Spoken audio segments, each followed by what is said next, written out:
I always wanted that life of travel, and we both did. It was unconventional. What we did was unconventional. I know a lot of people who had the same dreams, who had good jobs just like I did, who would never walk away. And we walked away. It was a tough choice, but it was also easy at the same time because I knew what I wanted. This is Debbie, and welcome to another episode of The Offbeat Life, where I speak to inspiring individuals who ditched the norm to become location independent. We'll learn how to create sustainable laptop lifestyles from the experts that will help us achieve freedom from our 9 to 5. All right, so we've been talking about landing a remote job for a while now, but the one thing you're probably most curious about is how to learn the online skills you need to land these jobs. I'm not just talking about getting a brief introduction, but learning from actual accredited schools so you can be taken seriously when you apply for these jobs. You've been waiting for a while, and I'm really sorry about that, but I have finally created a whole page listing the best courses to take, from teaching English online to becoming a freelance writer and so much more, all from trusted sources that will get you that remote job. So if you're ready and serious to take the next step, then visit theoffbeatlife.com/learn online skills to get started. Again, you can visit theoffbeatlife.com/learn online skills to get started. In this episode, I'm so excited to speak with Frank, who is the co-founder of BBQBoy and Spanky, which is a unique travel blog. Frank, along with his wife Lissette, are a Canadian-American couple who lived in Montreal for over 20 years, but left Canada to travel full-time. They're slow travelers, usually staying in one location for a month or two and using it as a base to explore a different region. Their travels have taken them through Asia, Africa, and Europe, and in 2020, they decided to work on getting a permanent residency in Europe, and they're now living in southern Spain. So listen on to find out how Frank and his wife have been able to afford slow travel. Hey everyone, thank you so much for being here. I am really excited to speak with my guest today. I'm here with Frank. Hey Frank, how are you? Hi there, Debbie. Thanks for having me. Thank you so much for being here. There's so much to your story. Can you tell us about you and why you live an offbeat life? Well, we live an offbeat life because I've always dreamed of traveling, and we've made that happen. The last 7 years, we left Canada 7 years ago. We traveled the world. And over the last year, we settled down here in Spain, and we're currently working towards our permanent residency in Spain. So I've done everything I ever wanted to, traveled, lived overseas. We're not planning on going back anytime. So we're happy. It's exactly what we planned. That is pretty incredible that you're able to live this nomadic lifestyle. So how did you, I know you're together with your wife, Lissette, how did you decide to leave the normal life, right? The normal life that most people have, and decided to live on the road? Well, I've always had the dream. I lived in Africa for a few years as a kid. I traveled around a lot. I lived on the west coast of Canada, lived in Ottawa, went to university in Montreal by myself. I had a lot of influences, specifically my mother and father, who've always traveled. So it's always been in mind. And when I used to go to university, I would meet my mother in Africa, and it just excited me. The whole idea of traveling always excited me. And in my 20s, I lived the usual lifestyle. I got a good job. I worked. I had a son. I was previously married. But I always dreamt of one day that I would travel full time. And circumstances changed, and I met Lissette. And the first year I met her in 2005, I said to her, I want to travel the world. And she was okay with that. She's from New York. She had moved to Canada 20 years before. So she didn't feel she was based anywhere. She didn't feel grounded anywhere, and she was ready to just travel the world. So we agreed to that in 2005, 2006, and took a few years to make that happen, but we did it when we were in 2014, when we were both in our 40s, and we left Canada. And since then, we've been traveling.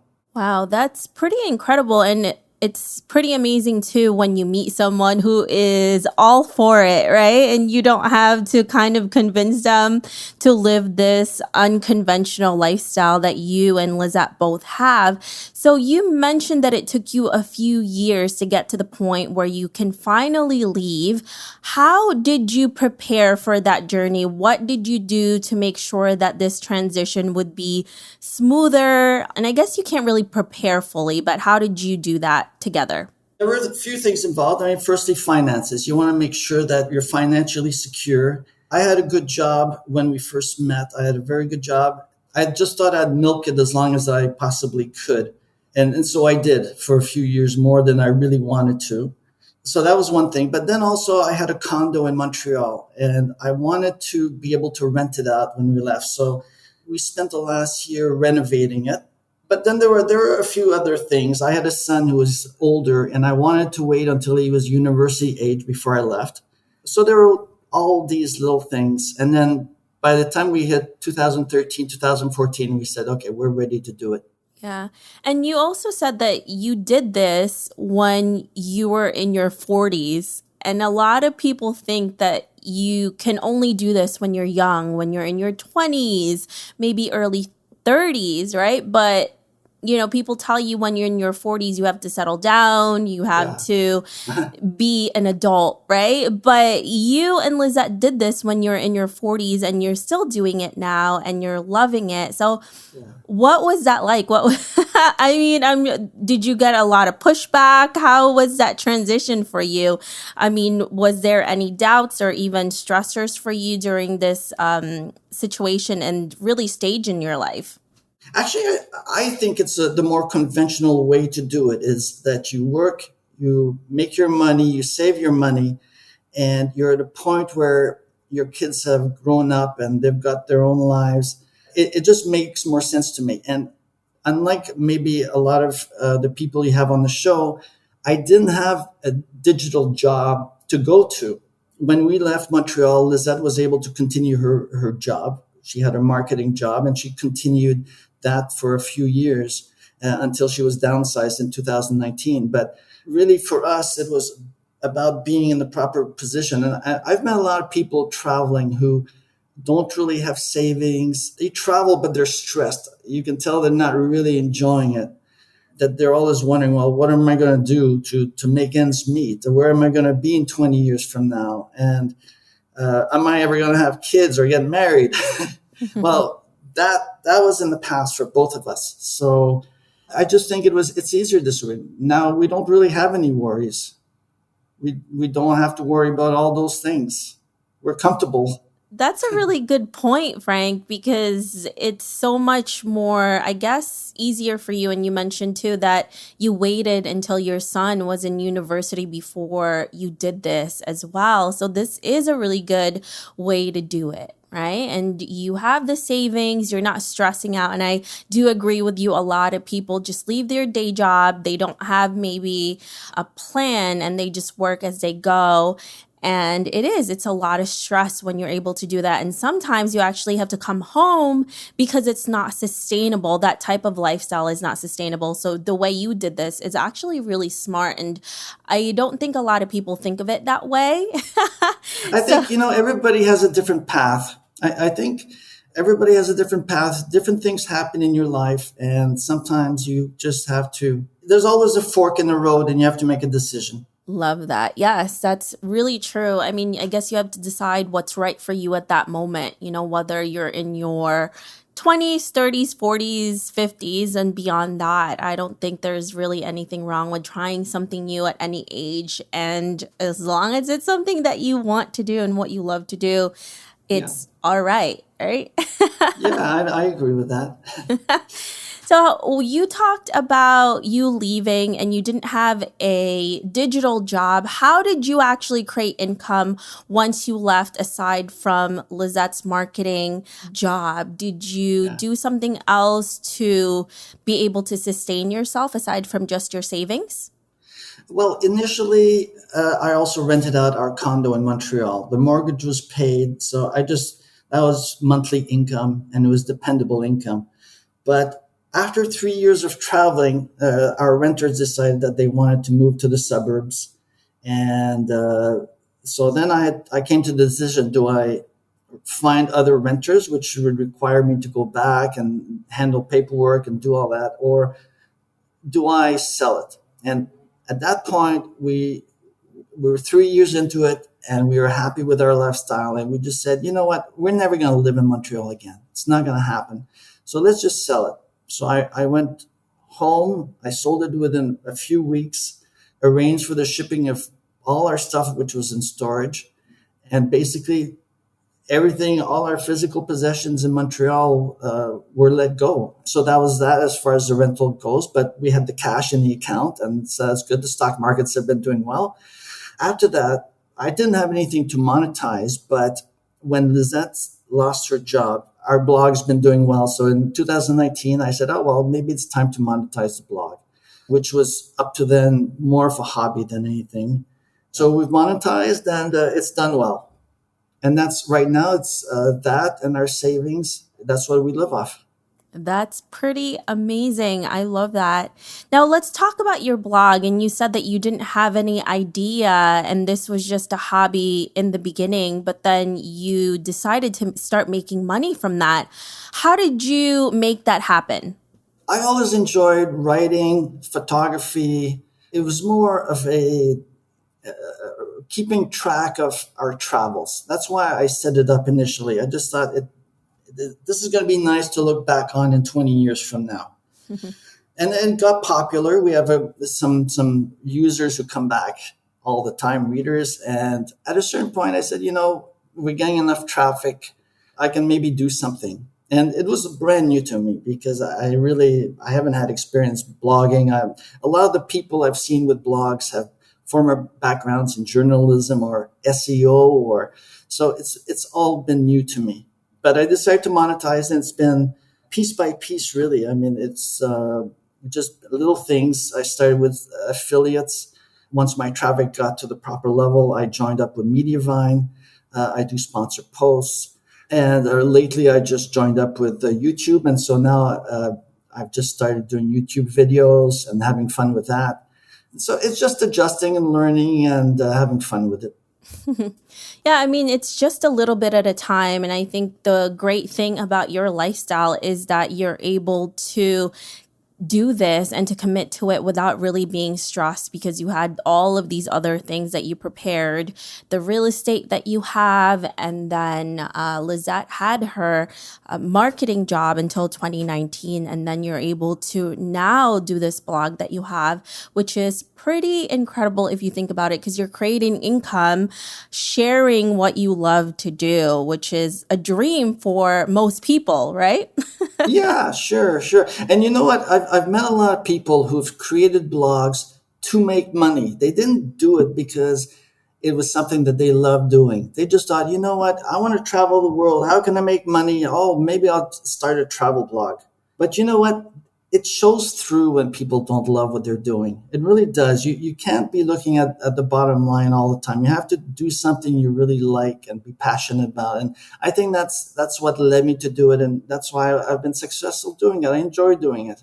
Yeah, absolutely. There has to be a combination of making sure that there is passion to what you're doing and then also being realistic about it, right? And creating income from that. And I think once you have that balance of both, then it's magic. It becomes magic, which is pretty incredible.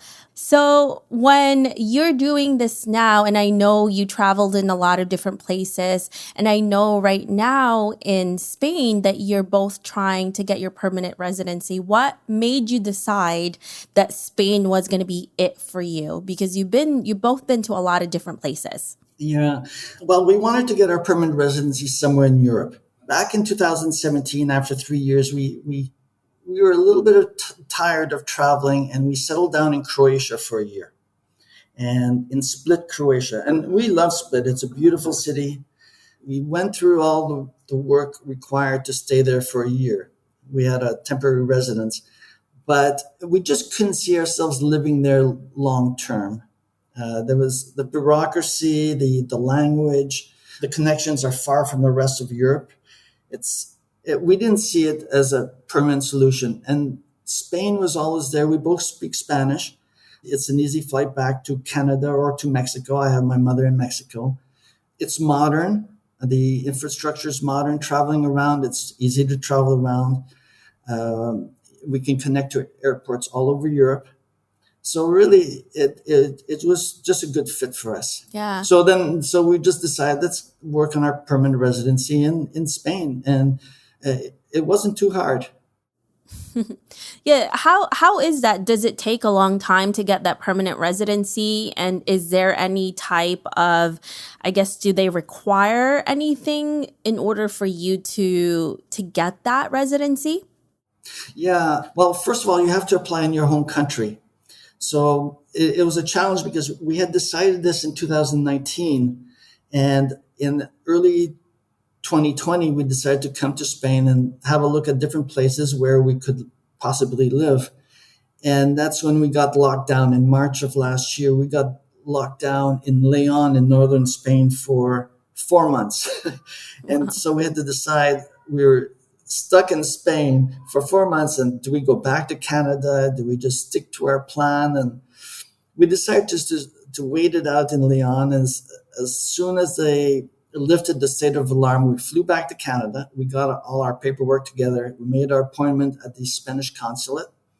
It took maybe a month to get our documents together. We had to show financial resources. We had to show private health insurance in Spain, which I had arranged for. We had to fill out a whole bunch of documents. And from the time, so the document part of it took about a month. We had an appointment on the 1st of September. By the end of September, actually, it was more like 3 weeks, they okayed us. And on the 1st of October, we flew back to Spain.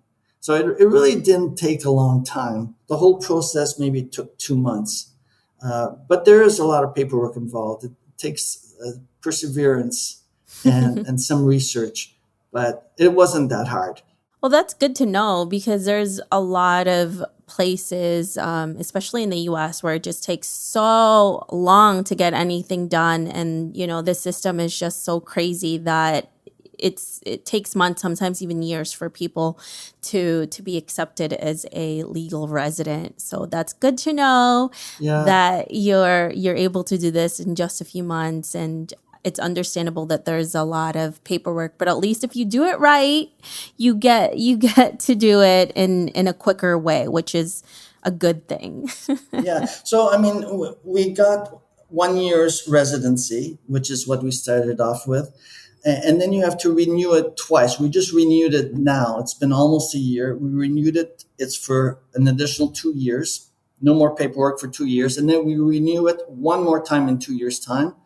And so that makes a total of 5 years. And after that, you get permanent residency in Spain.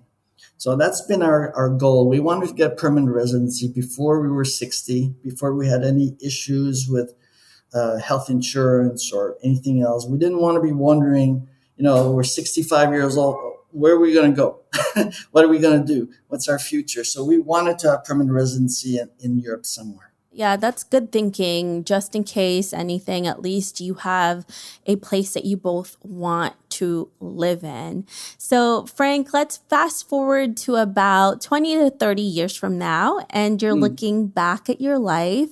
What legacy would you like to leave, and what do you want to be remembered for? Okay, well, I want to be remembered as someone who set out and achieved what he wanted.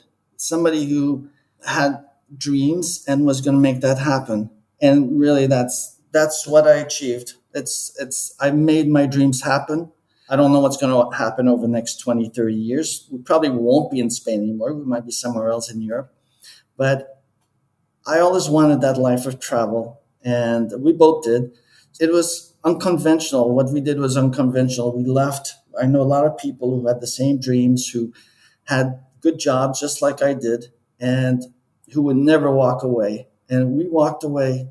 And for me, it was a tough choice, but it was also easy at the same time because I knew what I wanted. So I think I want to be remembered for having a dream and setting out and planning how to achieve my dream and achieving the dream. I love that. And it's also a great lesson to share that you can achieve your dream at any time. There's really nothing wrong with doing it early, middle, later, wherever you are. And you're right. There's a lot of people that are afraid to take the chance, even though they know it's something that they really want to do, because there's a lot of fear that goes into it. And there's a lot of uncertainty when you do something, right, that is unconventional, like you mentioned, and something that most people don't do. So it's definitely a risk, but it works out. And you know what, Debbie, you don't have to be a millionaire. That's the question I get all the time. Oh, you must be a millionaire. No, you don't have to be a millionaire. You don't have to be.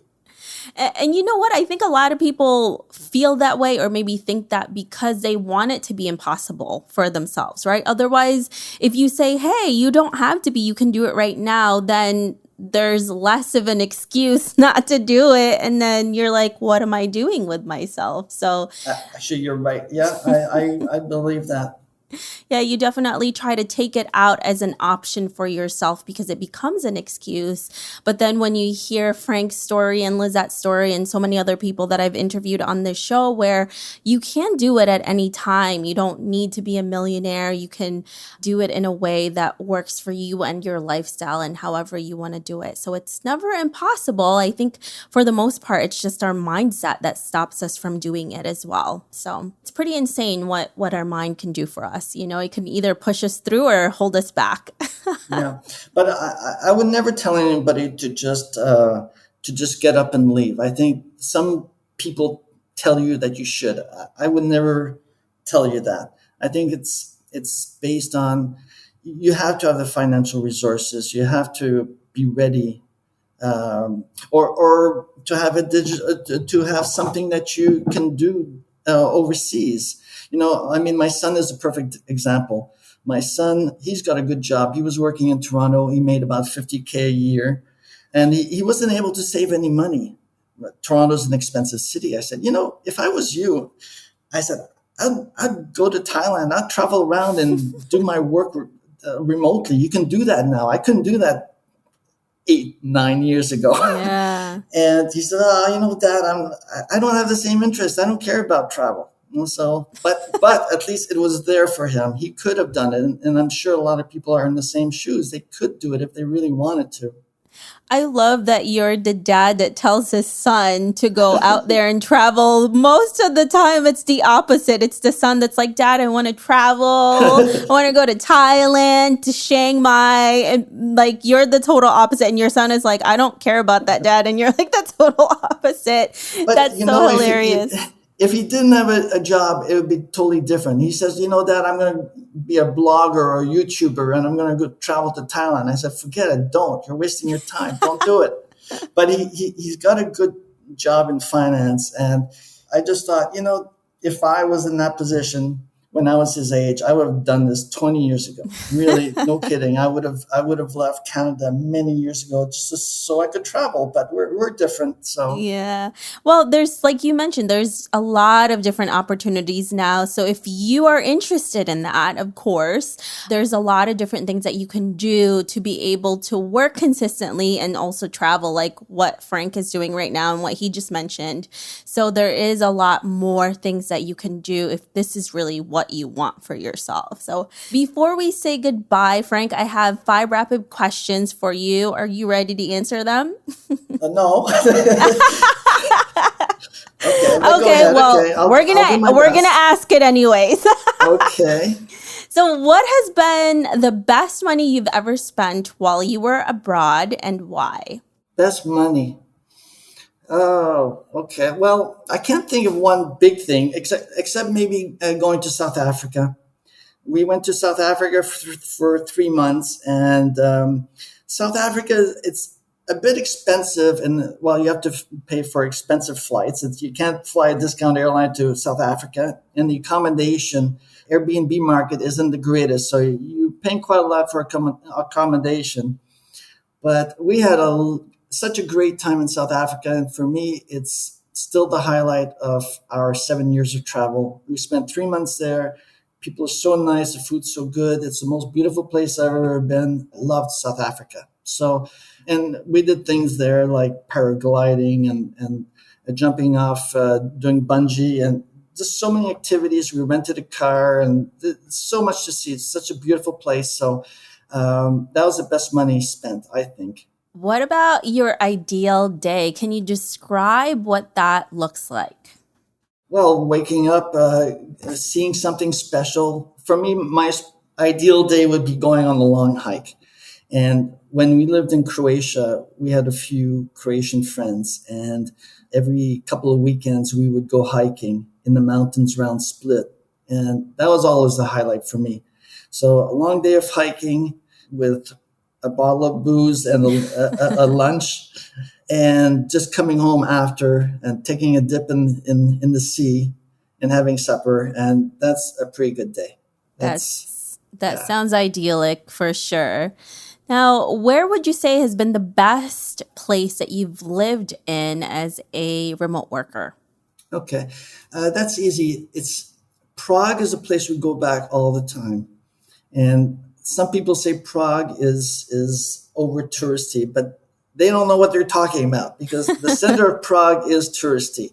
But Prague is a wonderful city, and we go back every time. We stay in Vinohrady, which is a beautiful neighborhood. We have a Czech friend who rents us her place, and we've really gotten to know Prague. The first time we stayed there for 3 months, we actually stayed in the suburbs, and it was a bit rough. But since then, we've learned, and now we have a beautiful place that we go to every time. We get our dental stuff done. We go to the doctor there. We get our checkups done. We buy any new equipment we need, computers. It's been just a great base. It's a city you can get around easily. The food's good. People are nice. So Prague has been a great base, a place we've gone back to maybe 6, 7 times. The other place that we really enjoyed was Lviv in Ukraine.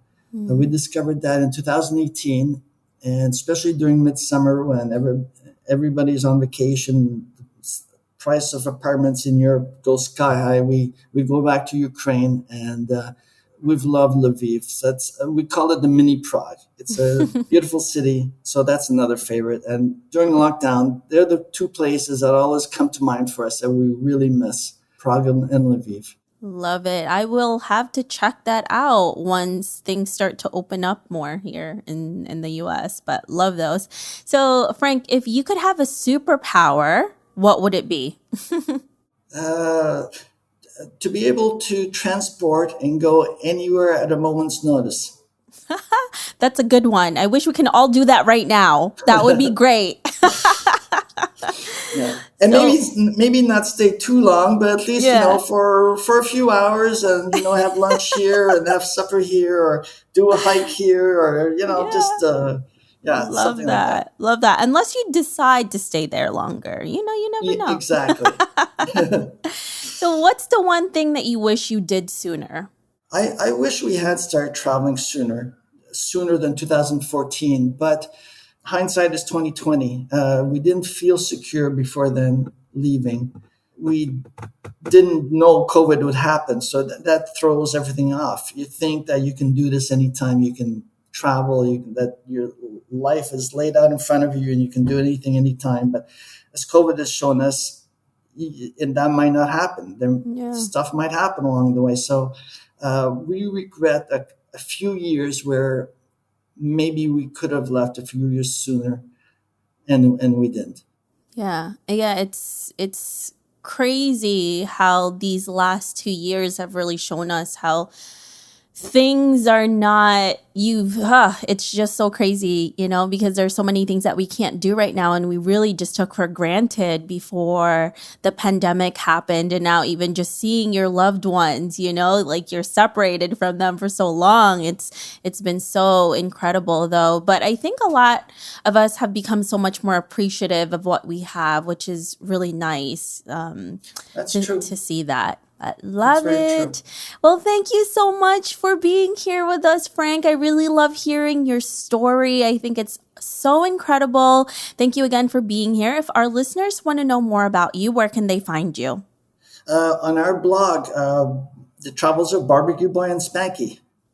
Love it. And I love that name, by the way. So you all make sure that you visit that website because it's a really funky and awesome website. And make sure you follow along Frank and Lisette's travel journeys along the way. Thanks again, Frank. We really appreciate you. Thank you, Debbie. Thank you. It's been fun. I hope you enjoyed this interview with Frank. Make sure to visit theoffbeatlife.com. Again, that's theoffbeatlife.com to get the extended interview where he shares how you can save money while living a full-time travel lifestyle. Hey friend, have you been wanting to start a podcast? I know it can be overwhelming in the beginning. Believe me, I have been there. Lucky for you, we have created a new site called howtocreateapodcast.com that shares a ton of freebies that can help you get started. From launching, growing to monetizing, we share it all in one place. Visit howtocreateapodcast.com for more information. Hey listeners, thank you for listening to this episode, and I'm so thankful for your support. I would love to hear your thoughts on this episode and get suggestions on guests, topics we can discuss, and so much more. Feel free to reach out at hello@theoffbeatlife.com and let me know what you'd like to hear. If you like the show, don't forget to give us some love and review on iTunes. Thank you again for being a part of this journey, and I can't wait to hear how your location independent story will unfold.